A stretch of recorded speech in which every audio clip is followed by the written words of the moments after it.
Hi everyone, नमस्कार। तर चला आज तुमच्याशी माझ्या या छोट्याशा घराची सफर शेअर करते। सुरुवात आउटडोर एंट्रन्स पासून करूया। आणि इथे ना प्रत्येक वस्तू निवडताना आम्ही फक्त डिझाइन नाही पाहिलं तर ती वस्तू आमच्या जगण्यात कशी बसेल ना याचाही विचार केला आहे। तर ही आहे आमची लिव्हिंग रूम। इथे आम्ही दिवसाची सुरुवात करतो आणि खूप सारा आठवणींचा इथे संग्रह असतो।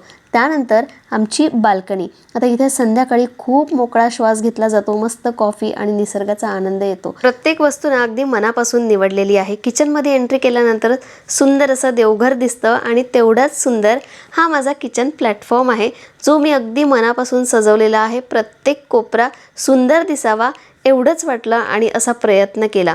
आता ही आहे चाइल्ड बेडरूम आणि ह्याचा पूर्ण व्हिडिओ मी शेअर केलेला आहे। तुम्ही तो बघितला नसेल तर मी तो टॅग करते किंवा त्याची लिंक डिस्क्रिप्शन बॉक्समध्ये देते, म्हणजे तुम्हाला डिटेलमध्ये या घराची सफर बघायला मिळेल।